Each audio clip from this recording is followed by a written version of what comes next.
Bonjour les amis, alors aujourd'hui c'est un moment un petit peu particulier, hautement symbolique pour moi, puisque j'ai l'honneur et j'ai vraiment le privilège et même la fierté, je peux le dire, de vous présenter le rédacteur en chef du magazine Programmé. Programmé, si vous ne le connaissez pas, c'est un magazine dédié à la programmation qui sort tous les mois en kiosque. Et c'est un magazine que je suis à peu près depuis le numéro 2, si je ne dis pas de bêtises. Je crois me souvenir que sur la couverture, il y avait le langage Eiffel et le langage Ada. Donc c'est pour vous dire, je vous laisse aller chercher sur Google à quoi ça correspond. Ça remonte vraiment à très très loin. Moi j'étais encore au lycée et je me souviens de tous les mois, j'étais dans un bar. J'attendais au bar avec impatience d'aller faire mon petit tour à la maison de la presse, feuilleter les magazines d'informatique et puis ramener se programmer pour passer un moment l'après-midi à feuilleter les pages du futur. Je ne comprenais pas tout et j'avais vraiment l'envie d'apprendre. Ça me faisait rêver, le métier de développeur. Je voyais des éléments sur le métier d'architecte également et je trouvais ça juste magique. Et j'avais des projets personnels un petit peu sur le côté avec l'aéromodélisme où je voulais créer mes propres logiciels. Et quelle fierté quand j'ai pu quand j'ai pu appuyer sur le bouton imprimer de ma propre application et puis sortir sur papier les dessins qui me permettaient d'aller construire mes planeurs radiocommandés à l'échelle que je voulais. Donc c'était juste quelque chose de magique. Et voilà, il y a François Tonic, donc, qui est le rédacteur du magazine Programmé, le rédacteur en chef. C'est ma Madeleine de Proust. J'ai beaucoup appris avec ce magazine. Vous allez le voir dans l'interview et vous allez voir notamment d'autres éléments. On va bien sûr parler du magazine Programmé, mais on va aussi parler de François, de comment il a découvert l'informatique quand il était plus petit, ce que ça représente pour lui, son actualité aujourd'hui par rapport à un autre magazine qui s'appelle Technosaure, qui parle de l'histoire de l'informatique. Je vous invite vraiment à écouter ce passage parce qu'on ne peut pas comprendre l'informatique d'aujourd'hui si on ne connaît pas vraiment l'histoire. Et François travaille actuellement à du contenu dédié à ça. On va également parler d'Arduino, on va parler de Raspberry, on va parler du monde des makers au sens large, mais également on va s'essayer à quelques pronostics sur le futur des langages de programmation dans les 5 prochaines années à venir. Quoi de mieux que quelqu'un qui a travaillé sur l'histoire des langages de programmation, qui a travaillé ces 20 dernières années sur l'évolution de l'informatique dédiée à la programmation et qui finalement a vu passer les modes, a vu passer les lames de fond et a vu passer un petit peu les buzzwords. Quoi de mieux, qui de mieux placé que François pour faire un petit pronostic, alors sans boule de cristal, sur l'évolution des langages dans les 5 prochaines années. Bien sûr, dans un contexte un petit peu difficile comme on le connaît aujourd'hui, dans une reprise après la crise, j'ai aussi posé la question à François de quels étaient ses conseils pour les personnes qui veulent se lancer dans la programmation, qui sortent d'école. Finalement, quelles sont les armes dont ils ont besoin pour pouvoir profiter des opportunités qui vont venir, parce que même en période de crise, il y a toujours des opportunités et les conseils de François sont là aussi précieux. Peut-être que vous allez aimer cette vidéo, partagez-la, les petits pouces, ça me fait toujours plaisir.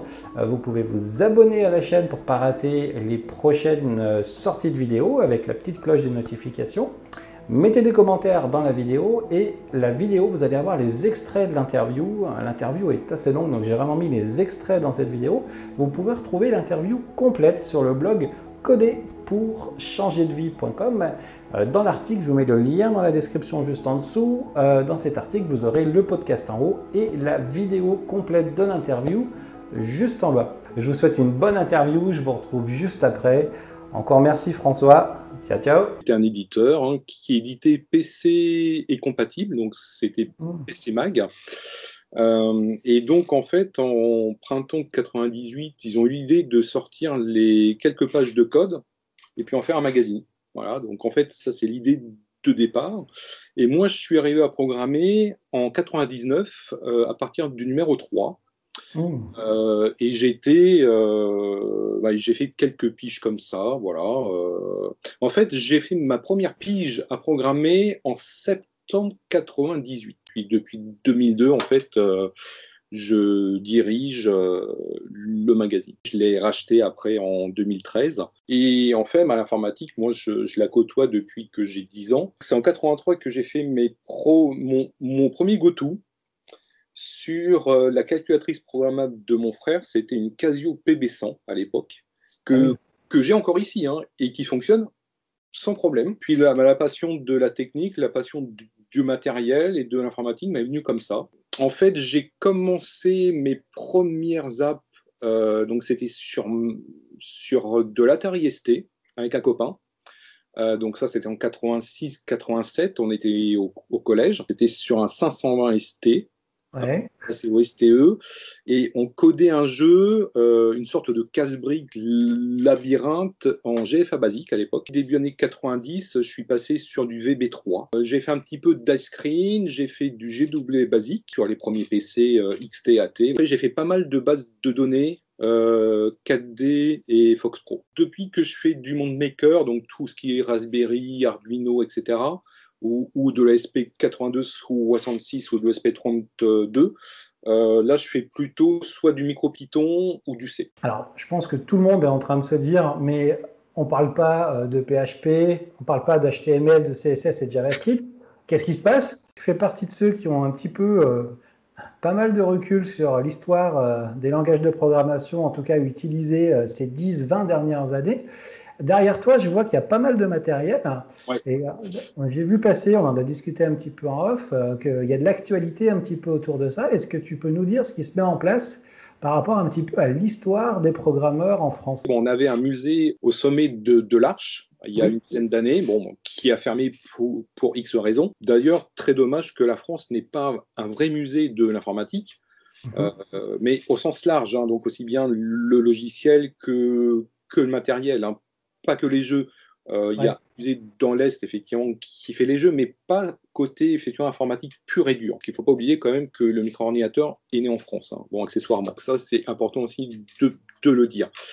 En fait, moi, je suis très, très sensible à ça parce que je trouve que pour savoir comment et pourquoi on est arrivé à l'informatique aujourd'hui, il faut comprendre, en fait, qu'est-ce qui s'est passé avant. On ne peut pas comprendre pourquoi le cloud d'aujourd'hui s'est imposé, pourquoi telle techno s'est imposée, ou telle méthode de développement, si on n'a pas un recul au niveau de l'histoire de la technique, de la technologie et de l'informatique. Pourquoi aujourd'hui on utilise des ultra portables? Parce qu'effectivement, en 2008, tu as Apple qui a sorti le MacBook Air. Mais pourquoi Apple a sorti ça? Et quelle est en fait l'ascendance de tout ça? Voilà. Il faut revenir fin des années 70 pour comprendre comment on est passé d'un monstre de 15 kilos à quelque chose qui pèse même pas 1 kilo. Voilà. Et donc, moi, en fait, moi, je suis très sensible à ça. Donc, c'est pour ça que j'ai créé un petit magazine sans prétention qui s'appelle Technosaur, qui est tourné sur ces vieilles technos, sur ces vieilles machines. C'est pour ça aussi que j'écris une histoire de la micro-informatique. Hein, donc, ce sont des volumes. Et j'ai sorti les volumes 2 et 3 il y a quelques jours. Le volume 2, c'est sur les OS. Donc, la grande et la petite histoire des OS, les grands flops, les succès, de 1956 à 2007.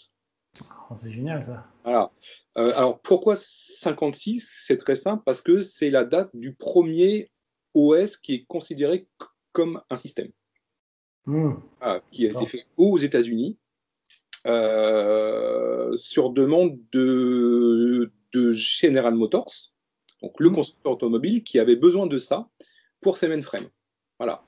Et 2007, en fait, parce qu'il fallait bien trouver effectivement une borne, à un moment donné, parce que c'est le projet de l'iPhone OS, en fait, ce qui va donner quelques mois plus tard, effectivement, iOS, et comprendre comment le système est né.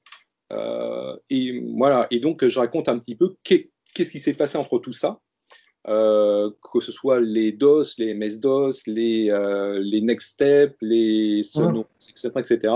En fait, je décris plus de 60 à 80 systèmes et je raconte un petit peu comment ils sont nés, pourquoi ils sont nés, le contexte et pourquoi en fait, ils ont tous disparu ou presque aujourd'hui. Et ça, c'est super intéressant. Et le volume 3, en fait, c'est la suite du volume 2. En fait, c'est un petit peu l'histoire par rapport au matériel. Et là, je décris plus de 90 nouvelles machines que j'ai trouvées entre-temps. C'est directement sur programmer.com, dans, D'accord. dans la boutique, section livres. Voilà. Mais voilà, mon idée, c'est vraiment de partager ma passion et de montrer qu'avant d'avoir des PC beige, ce qu'on appelait les PC beige, effectivement, dans les années 90, Oui. on avait des dizaines et des dizaines de constructeurs, de machines totalement compatibles entre elles d'ailleurs. Mais voilà, c'est important de redonner cette culture générale effectivement aux développeurs, qu'ils soient jeunes ou moins jeunes. Pour moi, bon, un développeur, bon, on va parler tout à l'heure de ses compétences, hein, évidemment, mais il faut aussi une culture générale de la technologie et de l'informatique en général. Ouais, je Parce que ça fait partie de sa formation, ça fait partie de, de ce qu'il doit savoir. Pour moi, c'est pas dissociable. Je suis aussi très proche du matériel parce que c'est quelque chose qui m'a toujours intéressé. Comprendre comment est monté un PC, comment ça fonctionne, qu'est-ce qu'on trouve dans, dans une Raspberry Pi, qu'est-ce qu'on trouve dans un IoT, qu'est-ce qu'on trouve dans un ultra portable, etc. C'est super important. Si on ne sait pas comment fonctionne le matériel, pour moi, je trouve qu'il manque un élément important. Je me faisais cette réflexion. Moi, j'étais un petit peu déçu parce que, bah, comme toi, j'ai eu le goût de l'informatique en pratiquant à une époque où on avait un monde un petit peu différent et j'y trouvais que on avait beaucoup de technologies pas forcément bien comprises. Ouais, Les smartphones sont tombés dans la main, ouais, mais sans comprendre le pourquoi des choses. Et quand j'ai vu réapparaître le Raspberry, ouais, j'ai eu un espoir.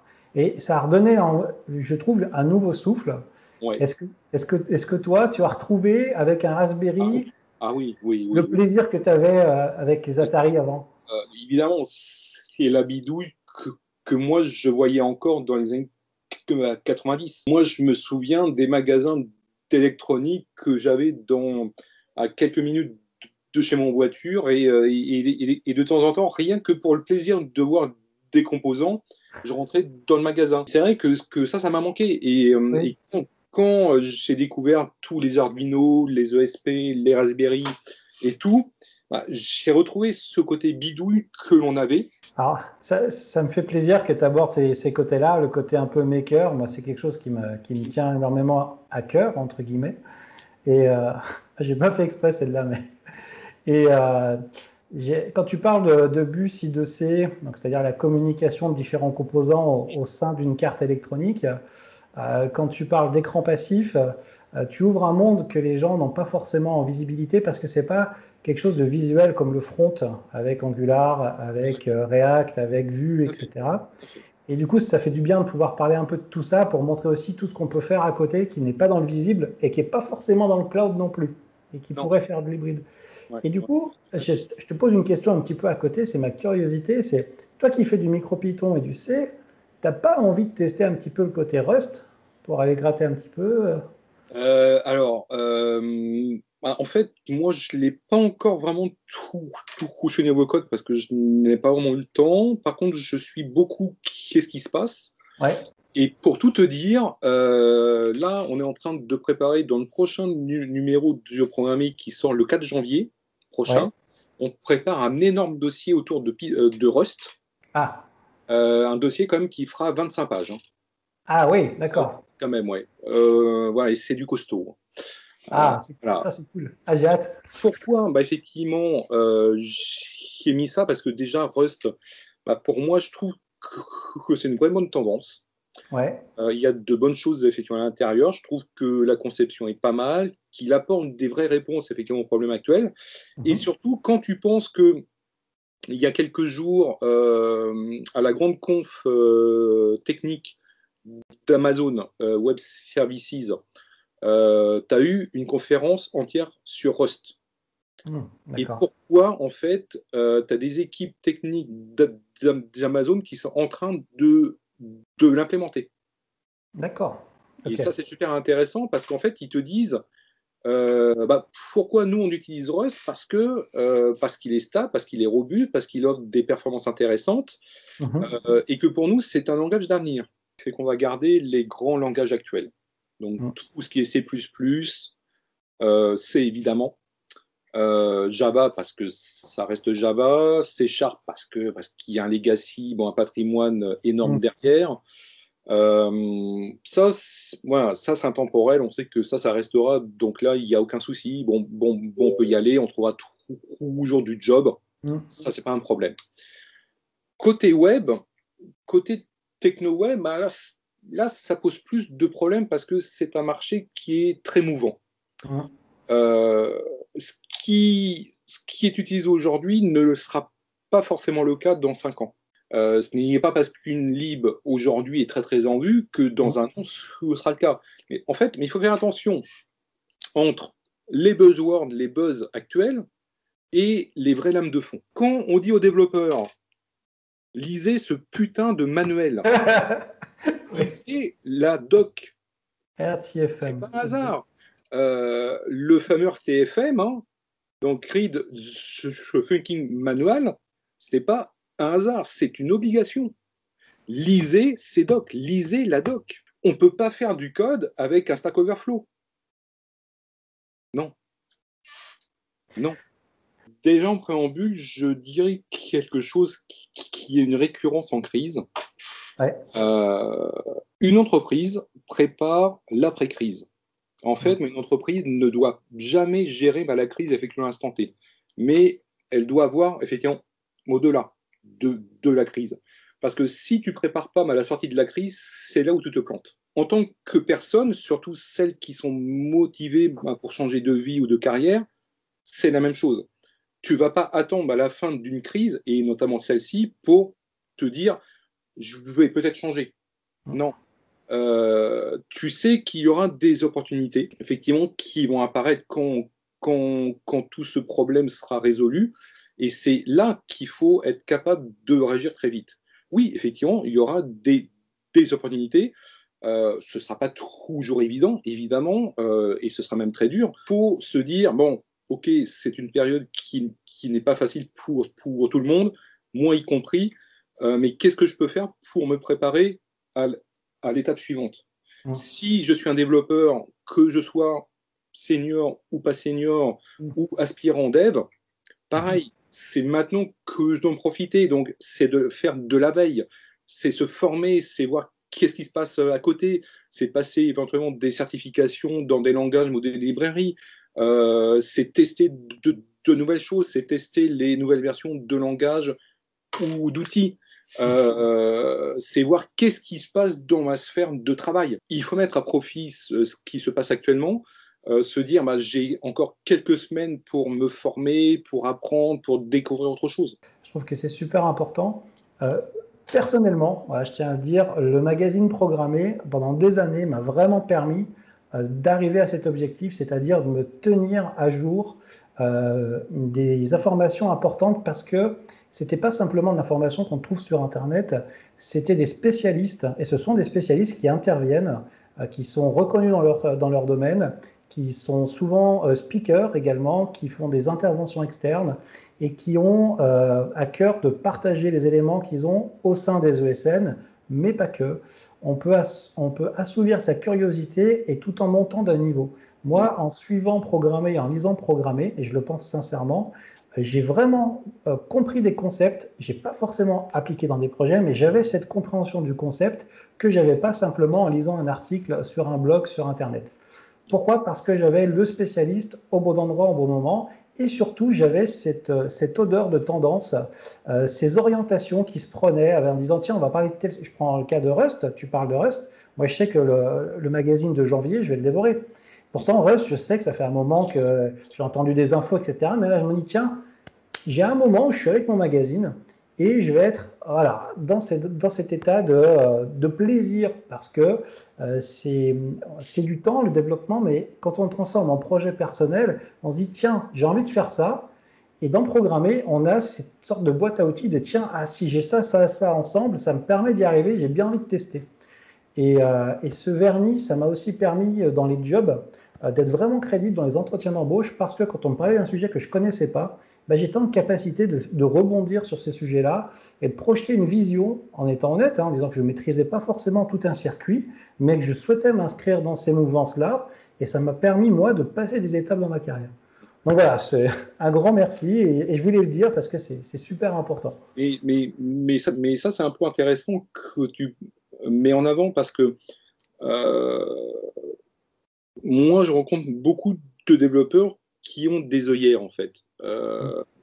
En fait, le développeur, et c'est bien normal, parce qu'on est tous un peu comme ça, au bout du compte, on va s'enfermer dans sa zone. Oui, ouais. C'est ce qu'on va appeler la zone de confort, hein, évidemment. Et ce qui est dur, c'est de sortir, effectivement, de cette zone. Et c'est vrai que quand tu es développeur PHP, développeur Java ou C Sharp, bon, ce que tu veux, tu vas avoir tendance effectivement à regarder que ça. Donc, si tu es en PHP, bah, tu vas regarder que PHP au bout du compte. Et c'est vrai que tu vas avoir du mal effectivement à élargir ton champ de vision.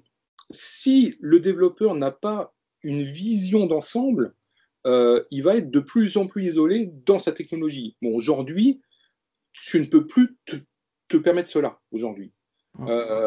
Si tu fais, mettons, du front-end, qu'est-ce qui se passe au niveau front-end, mais côté cloud ou côté développement hybride, côté mobile ou desktop? Qu'est-ce qui se passe effectivement à ce moment-là? Et le plus dur, effectivement, c'est comment faire de la veille techno sans maîtriser tout ce que tu vois, comme tu disais, mais au moins savoir que ça existe, que c'est là et qu'à un moment donné, ça peut influer sur mon propre travail. Exactement. Et mes opportunités. Ouais. Voilà, et ça, c'est super important. Bon, évidemment, on ne te demande pas de tout maîtriser, parce que c'est impossible aujourd'hui. Aujourd'hui, bon, un développement moderne d'un projet, c'est un millefeuille. Travail à programmer, c'est ça aussi. C'est aussi bien parler des fondamentaux, parce que rien ne vaut les fondamentaux dans la programmation, évidemment, ça c'est normal. Mais il faut aussi qu'on apporte de l'avance de phase. Donc, montrer un petit peu effectivement aux lectrices, aux lecteurs, qu'est-ce qui se passe actuellement, quelles sont les nouveautés et qu'est-ce qui peut se passer dans 12 ou 24 mois. On va avoir des numéros spéciaux, donc avec un seul thème, donc 100% Java, 100% bon, Amazon, bon, etc. Et ensuite, on aura le magazine normal, entre guillemets, qui lui continuera effectivement à brasser tout un ensemble de techno. Un développeur, il faut qu'il soit, qu'il s'épanouisse dans ce qu'il fait. Ouais. Pour moi, le code, c'est avant tout une passion. Alors oui, effectivement, tu vas rencontrer des développeurs qui vont faire leurs 8 heures, voilà, ils arrivent à 9 heures, bon, ils repartent à 18 heures. Voilà, ça pour moi, c'est un boulot alimentaire. Voilà. Mais le développeur qui en veut vraiment, qui aime ça, c'est une passionnée, c'est un passionné. Pour moi, la technologie, c'est vraiment affaire de passion pour moi. C'est pas parce que sinon on change de job. Voilà, c'est parce que faire ça durant 20 ans, voilà, c'est comme si tu faisais du COBOL depuis 20 ans, quoi. C'est bon, c'est très bien, COBOL, attention, hein, je ne dis pas le contraire, mais c'est toujours pareil. Moi, développeur, oui, il faut qu'il soit curieux, il faut qu'il ait de la passion. Voilà, bon, aujourd'hui, on en parle beaucoup parce que c'est le buzz, parce que voilà, parce que c'est la mode. Voilà, parce qu'on a tellement galvaudé le mot geek, nerd, ben, ce que tu veux, mais tous ces mots aujourd'hui, ils perdent leur sens premier aujourd'hui. Ouais, je suis d'accord. Ouais. Voilà, on te dit partout, oui, mais on manque de développeurs, mais il n'y en a pas assez, on va former, etc. Alors, oui, on manque certains profils de développeurs. Ouais. Je dis bien certains profils. On ne manque pas de développeurs dans l'ensemble. Il y a des profils où on va en trouver très facilement, d'autres profils beaucoup plus pointus. Là, on va avoir plus de mal, effectivement, à en trouver. Et voilà, les extraits sont maintenant terminés. Vous pouvez retrouver la vidéo complète de l'interview sur le blog coderpourchangerdevie.com. Je vous mets le lien juste en dessous. Vous avez le lien sur l'article qui contient le podcast tout en haut et la vidéo complète tout en bas. Si vous voulez devenir développeur professionnel, si vous êtes en reconversion ou si vous vous intéressez tout simplement à l'univers du développement, eh bien, vous pouvez télécharger gratuitement mon guide d'un ami pour démarrer une carrière de développeur en 6 étapes. C'est un guide que j'ai fait avec amour et humour. Il y a du contenu utile pour tout le monde. Allez-y, j'ai vraiment des bons retours. Dites-moi ce que vous en pensez également dans les commentaires. Ça m'intéresse. Et puis, si vous voulez faire vos premiers pas en programmation et que vous voulez commencer à maîtriser le premier pilier de la programmation, c'est-à-dire l'algorithmique, vous pouvez bénéficier d'une formation simple et gratuite dédiée à l'algorithmique. Vous allez pouvoir vous amuser en apprenant l'algorithmique tout simplement en suivant la recette des lasagnes à la bolognaise. Alors si vous voulez en savoir plus, eh bien suivez cette formation, mettez également en commentaire ce que vous en pensez, j'ai aussi des bons retours et je vous dis à très vite pour de nouvelles aventures sur coderpourchangerdevie.com. À bientôt, ciao ciao.